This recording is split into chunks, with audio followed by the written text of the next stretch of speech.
அனைவருக்கும் வணக்கம். இவங்க பேர் நசீமா. இவங்க நம்ம ஊருக்கு அருகாமையில் ஒரு 10 கிலோமீட்டர் தூரத்தில் இருக்கிறாங்க. இவங்களுக்கு ஒரு பொண்ணு 2 பையன். பொண்ணு வயசு பார்த்திங்கன்னா நம்ம ஸ்ரீமதியோட வயசே தான். ஸ்ரீமதி 12th படிக்கக்குள்ள அவங்களும் 12th படித்தாங்க.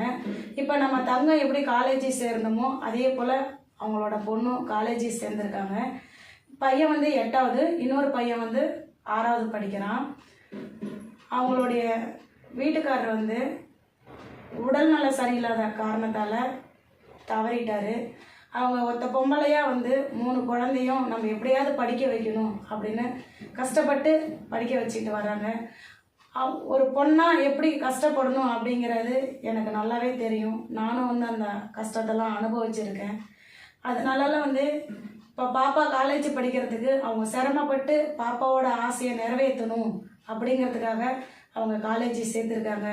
இன்னொரு பொண்ணாக இருந்தால் என்ன பண்ணுவாங்க அப்படின்னா, இல்லைம்மா வேண்டாம், நான் 2 தம்பிங்களை படிக்க வச்சுக்கிட்டு சாப்பாட்டு செலவையும் பார்த்துக்கிட்டு உன்னை காலேஜ் சேர்க்குற அளவுக்கு எனக்கு சமத்து இல்லை, நீ நினச்சதை படிக்கணுன்ற இது கிடையாது, ஏதோ ஒரு பார்த்து நான் சொல்கிறத படிமா, அப்படி இல்லைன்னா நீ படிக்கவே வேணாம், கல்யாணம் பண்ணிக்க அப்படின்னு தான் எத்தனையோ பேர் சொல்லியிருப்பாங்க. ஆனால் அந்த மாதிரிலாம் அவங்க சொல்லாமல் தன்னுடைய குழந்தை ஆசையை நிறைவேற்றணும், தான் பொண்ணு என்ன படிக்கணும்னு ஆசைப்படுறாலோ, நம்ம கஷ்டப்பட்டாலும் பரவாயில்ல, படிப்புங்கிறது இப்போ படித்தாதான் அதுக்கப்புறம் திரும்ப சேர்க்க முடியாது அப்படிங்கிற ஒரு நல்ல எண்ணத்தில் தன்னுடைய கஷ்டத்தையும் பார்க்காம கஷ்டப்பட்டு தன்னுடைய குழந்தைய படிக்க வச்சுருக்காங்க. இவங்களுடைய கஷ்டம் என்னன்னு எனக்கு நல்லாவே தெரியும். ஆனால் அவங்களுடைய கஷ்டத்தில் என்னால் முழுமையாக பங்களிக்க முடியலை அப்படிங்கிற ஒரு வருத்தம் இருக்குது. ஏதோ என்னால் முடிஞ்ச ஒரு சின்ன தொகையாக அவங்களுக்கு ஒரு 10,001 ரூபா உங்கள் சார்பிலையும் நம்ம ஸ்ரீமதியை வாழ வச்ச மாதிரியும் இவங்களுக்கு கொடுக்குறேன். அந்த பாப்பா படிக்கிறது நம்ம ஸ்ரீமதியோட ஒரு பங்களிப்பு, ஒரு சின்ன பங்களிப்பாக இருக்கட்டும், நம்ம ஸ்ரீமதியை படிக்க வச்ச மாதிரி இருக்கட்டும் அப்படின்னு உங்களுடைய ஆசீர்வாதத்தில் கொடுக்குறேன். அந்த குழந்தை நல்லா படித்து அதனுடைய ஆசை, கனவு, லட்சியம் எல்லாம் வெற்றி பெறணும் அப்படின்னு நம்ம வாழ்த்துவோங்க. ஸ்ரீமதி வயசு தான் என் பொண்ணுக்கும். ஸ்ரீமதி படிச்சிருந்தா இப்போ காலேஜ் ஃபஸ்ட் இயர் படிச்சிருப்பாங்க. என் பொண்ணு அதே ஏஜில் அதே ஃபஸ்ட் இயர் படிக்கிறாங்க. அவங்க என்னுடைய கணவர் உடல்நலை குறைவால் இறந்ததால் அவங்களுக்கு ரொம்ப நாள் எனக்கு ஏதாவது ஒரு வகையில் உதவணுன்ட்டு அவங்க மனதில் இருந்தது. அதை என்கிட்ட சொல்லிகிட்டு இருப்பாங்க. இப்போ இந்த ஒரு அவங்களுடைய பொண்ணை படிக்க வைக்கிற மாரி என்னால் முடிஞ்ச சின்ன உதவி அப்படின்னு சொல்லி அவங்க ஒரு தொகையை கொடுக்குறாங்க.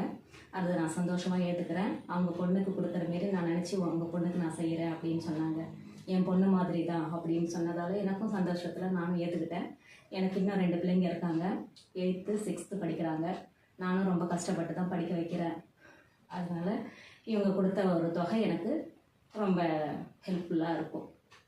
தன்னுடைய குழந்தை நல்லா படிக்கணும் அப்படின்ற அவங்களுடைய ஒரு நல்ல எண்ணமும், தான் அப்பா இல்லை அப்படின்ற ஒரு குறையே பொண்ணுக்கு தெரியக்கூடாது, நம்ம நல்லபடியாக படிக்க வைக்கணும் அப்படின்னு அவங்க நினைக்கக்கூடிய ஒரு எண்ணமும் நம்ம மனசார பாராட்டுவோங்க. அந்த குழந்தை நல்லபடியாக படித்து நல்ல அது ஆசை கனவு நிறைவேற நம்ம வாழ்த்துவோம்.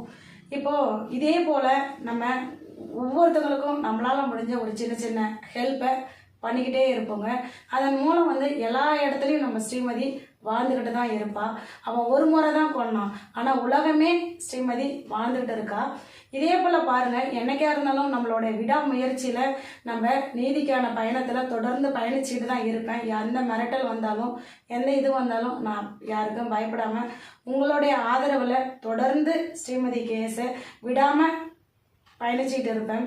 இப்போது ஸ்ரீமதியோட தீர்ப்பை எழுதக்குள்ள கண்டிப்பாக ஒரு நல்ல நீதியரசர் மூலம் நல்ல தீர்ப்பு வரும். இந்த குற்றவாளிகளுக்கு தக்க தண்டனை கிடைக்கும் போது ஸ்ரீமதியின் மூலம் இன்னும் எத்தனையோ குழந்தைகளுக்கு பாதுகாப்பு கிடைக்கும்.